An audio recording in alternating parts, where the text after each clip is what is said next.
Olá, olá, meus caros alunos da FUCAP. Estamos aqui com a nossa gravação de forma improvisada em casa, conforme havíamos combinado. A gente não vai poder estar nessa próxima semana, aí do dia 24 ao dia 28, na instituição para ministrar a matéria e, portanto, combinamos de que nossa última aula do ano, né, do semestre, aliás, ela seja uma aula não presencial, uma aula gravada aqui, que eu estou fazendo aqui na minha casa, nesse feriado bonito de quinta-feira de Corpus Christi, um dia ensolarado, um dia com uma temperatura agradável e bom para a gente estudar direito penal, né? Então sempre é um bom momento, vocês vejam o momento que for mais oportuno em casa, em qualquer lugar que estiverem, coloque o fonezinho de ouvido e assistam a aula. Nós temos inúmeras vantagens aí de uma aula gravada. Não é aquela aula que nós temos o calor humano do olho no olho na presença em sala de aula, mas nos permite outras vantagens aí de uma aula gravada que nós não temos numa aula presencial. Por exemplo, vocês podem aí acelerar a aula, a velocidade, existem recursos no YouTube, essa aula vai ser feito o upload no YouTube e lá vocês vão conseguir usar das ferramentas disponíveis que o YouTube proporciona. Então, aceleração da aula para aqueles que conseguem assimilar de forma mais rápida ou querem somente revisar o conteúdo. Nós temos também a possibilidade de voltar à aula, de pausar e dar uma olhada ali no texto da lei e acompanhar, tá bom? Então essa aula é direcionada aos alunos da FUCAP, da matéria Direito Penal 3, será a nossa última aula do semestre. E na outra semana, teremos aí a aplicação da prova, né? Seria a aula que nós não temos, nós não temos hoje, na verdade, não é isso? Não temos hoje a aula, e quinta-feira que vem é a nossa prova com conteúdo que foi ministrado aí no bloco 2 da nossa disciplina. Eu lembro que nós ficamos aí na aula passada, nós esgotamos ali até mais ou menos o assunto apropriação indébita do artigo 168 do Código Penal. Então eu preciso que para essa aula vocês adotem a seguinte postura, o seguinte procedimento. Tenham em mãos o livro que nós adotamos como nosso roteiro das nossas aulas, que é o livro do professor Rogério Sanches Cunha, o livro de Manual de Direito Penal relativo à parte especial do direito penal, a parte especial do nosso Código Penal. Tá? Também que vocês estejam aí à mão com o Código Penal, seja ele em forma virtual no seu celular, seja ele no seu Vadmecum, não importa, importa que vocês estejam ali acompanhando a matéria tanto na parte doutrinária pelo livro do professor Rogério Sanches Cunha, como também com o nosso Código Penal. É importante para nós acompanharmos a letra da lei, a literalidade do texto aí do nosso Código Penal. Ok? Então hoje o que eu separei? Nós vamos fazer aulas curtas, aulas que não excedam, eu estou acompanhando o tempo aqui, que não excedam muito 30 minutos cada aula, certo? Para que as aulas não fiquem muito grandes, para que haja uma sistemática, uma quebra do conteúdo ali, de forma que a gente faça em aulas menores, né? Que sejam mais didáticas e menos cansativas, o que é mais importante. Eu tenho aqui, na continuidade do assunto, nós vamos fazer uma rápida revisão da apropriação indébita e em seguida já vamos acrescentar figuras assemelhadas à apropriação indébita, que nós podemos dizer que são espécies de apropriação indébita, embora sejam crimes autônomos em relação ao crime de apropriação indébita. O crime de apropriação indébita ele está no artigo 168 do nosso Código Penal, certo? No nosso livro aqui do professor Rogério Sanches, a versão mais atualizada, mais recente, na página 357 desse livro, e artigo 168 do nosso Código Penal. Nós vamos ver três figuras assemelhadas aqui de apropriação indébita, que seria a apropriação indébita propriamente dita, do artigo 168.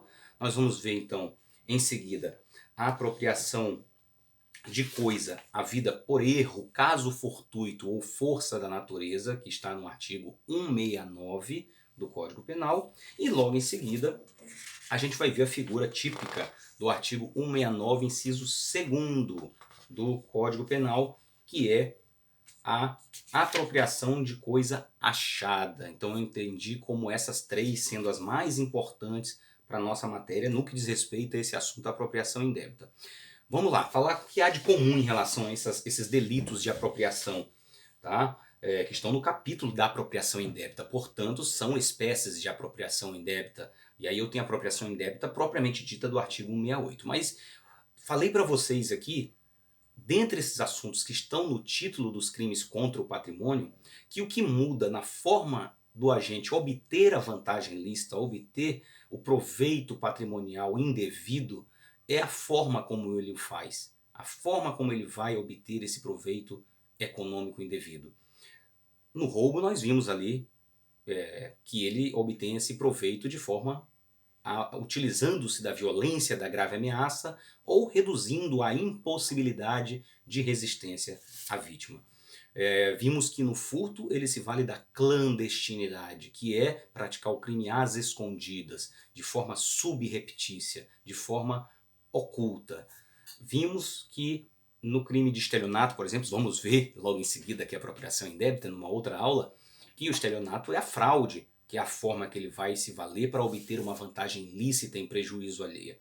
E aqui na apropriação indébita já falamos que aqui ele vai ter uma posse da coisa precária. É a precariedade que destaca aqui a forma de obtenção da vantagem indevida no crime de apropriação indébita. A vantagem patrimonial se dá em razão da chamada precariedade. Então nós já vimos que o artigo 68 ele vai dizer que a apropriação consiste, o crime de apropriação indébita, propriamente dito, ele consiste em apropriar-se de uma coisa alheia móvel, de que tenha posse ou detenção. A parte essa questão da posse e detenção, que são institutos do direito civil, que eu falei em sala de aula rapidamente para vocês, falamos que posse é o poder fático, o poder de fato sobre a coisa, a apreensão, o contato físico ou possibilidade de contato físico com essa coisa, ok? Em que a pessoa mantém uma aparência de dono, mesmo que ela não tenha propriedade. Mas nós não vamos adentrar de forma muito aprofundada nessa questão de posse, propriedade e detenção. Eu vou explicar de forma bem rápida a posse e detenção, que é importante aqui na apropriação indébita, e já falamos em sala de aula que posse, nem sempre quem é possuidor também tem a propriedade. A posse pode ser destacada da propriedade, então a propriedade pode ser desmembrada através de poderes que são inerentes a ela, que é o poder de usar, gozar ou fruir, né? Reivindicar e reaver ou reaver a coisa de quem quer que injustamente a possua ou detenha. Então o uso, o gozo, a reivindicação da coisa faz parte do direito de propriedade, tá certo? E aí, eventualmente, quem tem a posse ou detenção da coisa, seja que título for, por isso que aqui no direito penal é mais simples e a gente não vai adentrar no campo do direito civil para fazer distinções entre posse e propriedade, não importa, quem tiver com poder físico sobre a coisa tem a posse ou detenção dessa coisa, ela vai ter essa proteção penal para o crime, para efeitos do crime de apropriação indébita. Então vejam lá, nós falamos que nessa apropriação indébita é uma rápida recapitulação porque vimos na aula passada a respeito desse crime de apropriação indébita. A posse da coisa, ela está na posse, a posse da coisa ou a detenção está com o agente do fato delituoso e veio até ele de forma legítima. A pessoa que está na posse ou detenção da coisa, eu falei que detenção inclusive é o fâmulo da posse, é o empregado da posse, é aquela pessoa que não tem a coisa na sua posse em nome próprio, mas em nome alheio e seguindo ordens alheias. O colega deu um exemplo em sala de aula bem interessante, que é o veículo da empresa, daquele funcionário, daquele empregado que tem um carro fornecido pela empresa para desempenhar o seu trabalho no seu emprego. Essa pessoa ela não é proprietária e não é possuidora desse veículo, ela é mera detentora. Falamos daquele caseiro que fica no sítio de alguém, essa pessoa é um detentor daquele bem imóvel. Tá? Ele se comporta não como dono, ele se comporta como alguém que está cuidando, zelando, ele é um empregado da posse. Por isso que a doutrina no direito civil chama esse poder físico sobre a coisa de detenção, de fâmulo da posse, empregado da posse. O policial em relação à sua arma, por exemplo, é uma situação de detenção. Perfeito. Então não importa se é posse ou detenção, essa pessoa que tem a posse ou detenção, ela tem essa proteção com relação à apropriação indébita. E aqui o que nós temos? Que esse possuidor ou esse detentor, quando se trata do crime de apropriação indébita, ele passa a se comportar como dono, como se dono fosse. O momento da consumação desse crime de apropriação indébita é justamente o momento em que esse indivíduo que antes se comportava como mero possuidor ou como mero detentor da coisa, ele passa agora a se comportar como dono. O que a doutrina chama de inversão do ânimo da posse. Inversão do ânimo da posse é você deixar de se comportar como se fosse mero possuidor ou mero detentor e a partir de então se comportar como se dono fosse, praticar atos próprios e poderes próprios de quem é proprietário, de quem se assenhorou da coisa, certo? Então, como é que vai se manifestar essa inversão do título da posse ou inversão do ânimos da posse? Você se comportar como dono, praticando atos de alienação da coisa ou se comportando se recusando em devolver a coisa. Então, vamos lá, vamos dar um exemplo. Digamos que sua BFF, ela pediu emprestado o seu livro de direito penal para estudar para uma prova. Ela é sua amiga, você entregou o livro voluntariamente para ela, ela entrou na posse desse livro de forma legítima, de forma lícita, através de um contrato que no direito civil se chama de comodato, que é um empréstimo de coisa móvel fungível.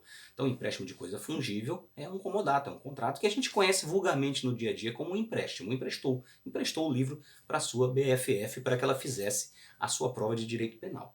Passado algum tempo, você pede esse livro de volta e sua miguxa aí não devolve o seu livro para você. Ela simplesmente não... A colega até falou na sala de aula uma coisa engraçada, né? Visualizou a mensagem no WhatsApp, ficou azulzinha ali, ela fingiu que não viu. Ou seja, se é inequívoco o ato de não devolver, se está inequívoca a recusa expressa, manifesta ou tácita de não devolver aquela coisa que havia sido emprestada, nesse momento ela está se comportando como dona, ela está incorrendo no crime de apropriação indébita. Ela está passando nesse momento a se assenhorar daquela coisa, ela está invertendo o ânimo da posse sobre aquela coisa, está se tornando dona, está se comportando como se dono fosse da coisa. Então ela está praticando o crime de apropriação indébita. Então, para que haja essa consumação, para que se perfaça o crime de apropriação indébita, é importante destacar quatro situações. Quatro, podemos até dizer, pressupostos. São fases, né? Em primeiro lugar, a vítima entregou a coisa voluntariamente àquele agente que, por enquanto, é um mero possuidor ou um mero detentor da coisa. Então a vítima entregou voluntariamente. Se eu estou falando de violência ou grave ameaça, não estamos falando do crime de apropriação indébita. Se a vítima entregou enganada por conta de uma fraude, de um ardil, de um artifício ou algum meio fraudulento, estaríamos falando do crime de estelionato. Se a vítima não entregou a coisa, e sim a coisa foi arrebatada dela de modo clandestino, eu estaria falando de furto. Então aqui não é o caso. Aqui a vítima entrega a coisa por conta de um título legítimo, um contrato de comodato, uma locação, tá? Emprestou por alguma forma essa coisa aquele indivíduo que vai ficar na posse ou detenção. Perfeito. Então essa entrega vai ser legítima. Essa detenção da coisa por parte do agente, ela é uma detenção ou uma posse legítima. Veio a ele por uma causa ou por um título válido juridicamente, título legítimo. Essa posse ou detenção tem que ser desvigiada. Então eu entrego a coisa confiando naquela pessoa que vai ficar na posse ou detenção. Não é uma posse ou detenção vigiada. Não é como você vai numa loja e vai comprar um aparelho celular e pede para o vendedor para ver o aparelho celular e você fica na presença dele manuseando o aparelho. Ou até ele pode sair ali da loja, mas você está sendo vigiado pelas câmeras. Você não vai conseguir sair dali com qualquer aparelho em mãos. E se você sair, você vai estar praticando o crime de furto. Mas a posse está vigiada na sua mão. Na apropriação indébita, a posse da coisa ou a detenção, ela é desvigiada. Ela entrega a coisa para você e você fica na posse ou detenção dessa coisa pautado numa confiança que lhe é depositada em estar na posse ou detenção daquela coisa. E você passa depois a se comportar como dono, não é isso? Então já falamos, a vítima entrega voluntariamente, a posse ou detenção ela é desvigiada. Terceiro pressuposto para esse crime de apropriação indébita. A coisa é uma coisa alheia móvel, é o mesmo objeto material do crime de furto ou do crime de roubo. Coisa alheia móvel, já sabemos os conceitos com relação à coisa alheia móvel, que no direito penal leva em consideração não o conceito do direito civil, mas qualquer coisa que por natureza seja móvel, ela é objeto do crime de apropriação indébita, como crime de furto, como crime de roubo. Não importa se que haja um conceito de coisa móvel por definição intelectual. Aqui nós estamos falando de uma coisa móvel por natureza, coisa que pode se mover, pode se movimentar. E por último, aí sim, que é o momento consumativo, a partir daquele exato instante em que há a inversão do ânimos da posse, a coisa que estava legitimamente na minha posse ou detenção, eu passo a me comportar como dono. Falamos que uma das hipóteses, a recusa em devolver, seria uma hipótese de inversão do ânimos da posse. Mas não somente isso, atos de alienação, alienar a coisa, atos de disposição. Um dos poderes da propriedade é o ato de disposição. Dispor é o quê? Poder destruir, alienar, fazer uso da coisa como bem lhe aprouver, inclusive alienando a coisa. Só lembrando que a palavra alienar vem de aliena no latim. Aliena é alheio. Tornar alheio. Alienar é tornar alheio. Como é que se torna alheio alguma coisa?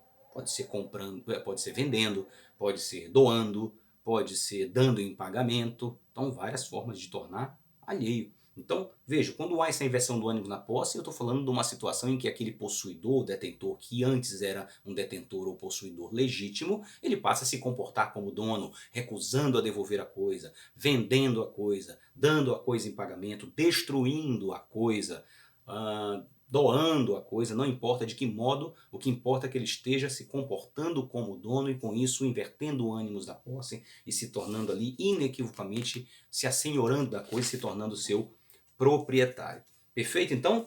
E aí, superada essa revisão que nós fizemos aqui, com relação ao crime de apropriação indébita, falamos das hipóteses de majorantes, né, que é a pena aumentada de 1/3, quando a gente recebeu a coisa em depósito necessário, na qualidade de tutor, curador, síndico, liquidatário, inventariante, testamenteiro, depositário judicial, são institutos aqui do direito civil, basicamente. Podemos ter aqui no direito comercial, do direito empresarial, mas vocês vão ver isso no momento oportuno. Não importa o conceito disso aqui agora, importa vocês saberem quais são as hipóteses de causa de aumento.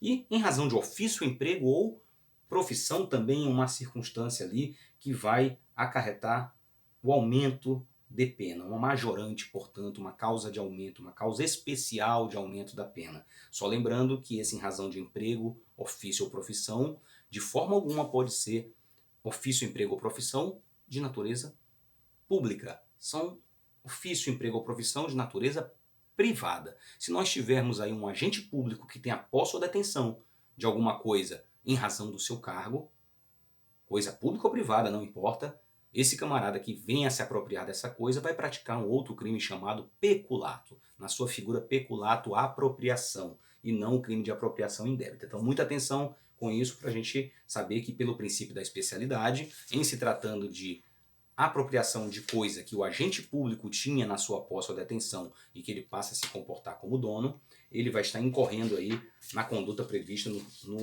crime de peculato do artigo 312 do nosso Código Penal, um crime contra a administração pública. E aí nós passamos aqui a analisar, estamos aí com 18 minutos, vamos ver essa aula de máximo 30, eu creio que é suficiente, a figura do artigo 169, que é a apropriação de coisa havida por erro, caso fortuito ou força da natureza. Então é importante que vocês acompanhem aí no Código Penal, e a aula gravada é bom por isso, porque se não conseguirem, vocês dão um pause aí, pegam um livro, dão uma olhada, não entendeu, volta, tá certo? Consegue aí, deu vontade de ir no banheiro, parou, vai lá, faz um pips, volta e continua. Toma uma água, cansou, dá um cochilinho, depois volta com o conteúdo. Então vamos lá. O que trata aqui a apropriação de coisa havida por erro, caso fortuito ou força da natureza? Apropriar-se a alguém de coisa alheia, vinda ao seu poder por erro, caso fortuito ou força da natureza. Pena de detenção de 1 mês a 1 ano ou multa. Um crime de menor potencial ofensivo. Aqui é diferente. A coisa está na posse do agente, Ele não tomou de ninguém, ele não subtraiu, ele não se assenhorou da coisa mediante violência ou grave ameaça. Não.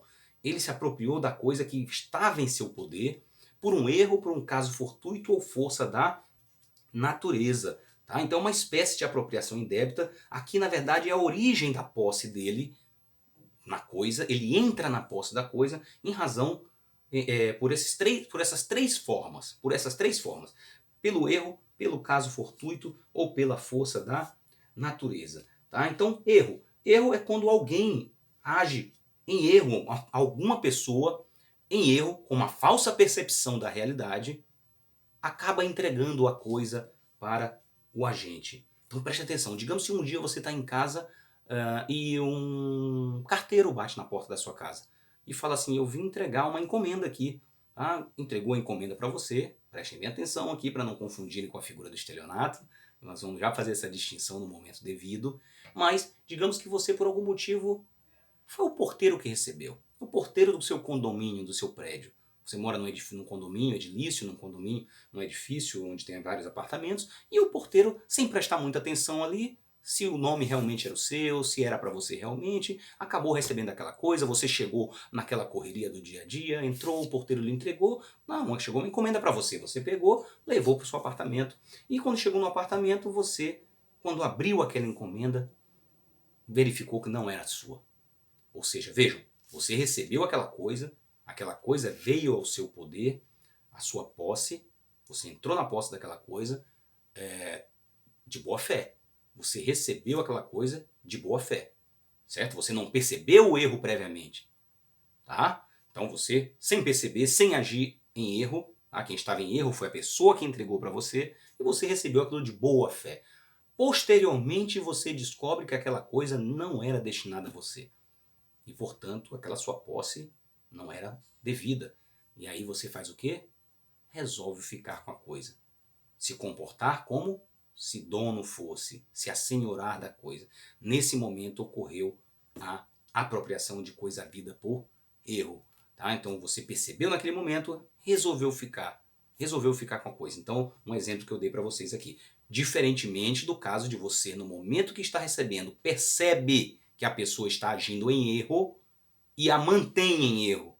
Opa, fiquei calado aqui, estou vendo que esse negócio não é para mim, mas deixa assim mesmo. Eu vou fingir que não percebi que ele está errado. Aí sim, nós estaríamos falando da figura do estelionato. Tá certo? Se você percebe que a pessoa que está entregando a coisa está agindo em erro e você, mediante uma fraude, consistente em ficar calado diante daquela situação, não acusar que percebeu o erro e resolve ficar com a coisa, você está agindo na figura do estelionato e não da apropriação de coisa havida por erro. Mesma coisa a história do troco a mais. Você foi fazer compras no supermercado, a moça do caixa lá está atucanada com o dia a dia dela, lhe passa uma nota de R$100 no lugar de uma nota de R$2. E você não percebe no momento, porque também estava ali distraída, somente vem a perceber isso posteriormente. Estaríamos falando da figura do artigo 69 da apropriação de coisa havida por erro. Ela agiu em erro, você não percebeu, entrou na posse da coisa de boa fé, somente no momento posterior que você vem a perceber que você recebeu aquilo por erro e resolve ficar com a coisa. Aí nesse momento você está se comportando como se dono fosse, está incorrendo na figura da apropriação de coisa havida por erro. Se no momento que você recebeu esse troco errado, você percebendo que a pessoa que está passando o troco errado está em erro e você calado, mediante o silêncio, que é uma forma de fraude, é uma forma fraudulenta, permanece em silêncio, mantendo ela em erro, você estará praticando a conduta prevista no artigo 171, crime de estelionato, que nós vamos ver em seguida, e não essa figura da apropriação indébita de coisa havida por erro, ok? E o caso fortuito ou força da natureza? E aí veja, o caso fortuito ou força da natureza, existem distinções com relação entre elas, mas a própria doutrina não é unânime com relação a caso fortuito ou força da natureza. Mas, para simplificar, caso fortuito ou força da natureza são situações de forças físicas ininteligentes. Então, não há. Pode ser uma força da natureza como uma ventania, um vendaval, um furacão, uma força da água, tá certo?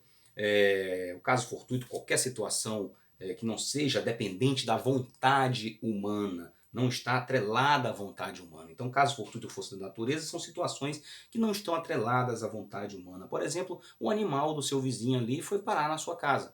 Tá? O dog do vizinho lá saiu, o gado que atravessou e quebrou a cerca e passou para a propriedade alheia, a pessoa resolve se apropriar. Então veja que é uma força animal, estamos falando não de consequências de uma vontade humana, e sim consequências de uma vontade animal ou de um evento físico natural. Tá? Então digamos que aquela linda camisa da sua vizinha, tá? Para não dizer outras peças mais íntimas, digamos que ela veio, pegou o vento ali, uma ventania e voando, voando, voando, caiu no seu quintal.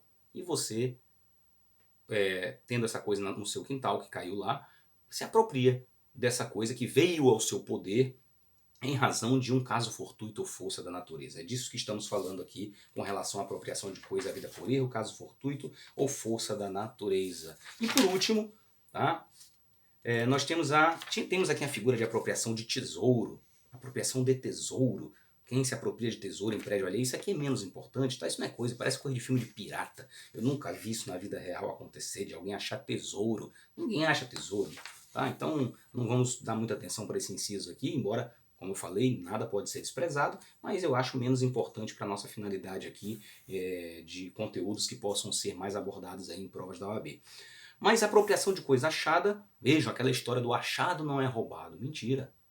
Achado, quem acha coisa, né? A coisa achada ela não é coisa de ninguém. Ela tem dono. E a pessoa que acha ela tem um dever de restituir essa coisa a quem é o seu legítimo proprietário ou possuidor. Então o inciso 2º do artigo 169 ele vem dizer que quem acha coisa alheia perdida e dela se apropria, total ou parcialmente, deixando de restituí-la ao dono ou seu legítimo possuidor, ou de entregá-la à autoridade competente dentro do prazo de 15 dias. E é um crime a prazo, né? Então veja, a pessoa achou coisa alheia e se apropria da coisa total ou parcialmente, não restituindo ao dono ou legítimo possuidor, ou de entregá-la à autoridade competente dentro de 15 dias. Professor, eu não sei quem é o dono ou legítimo possuidor da coisa que eu achei. Para isso mesmo que o inciso vem trazer na sua parte final a conduta aí de entregá-la à autoridade competente, caso você não saiba quem é o dono.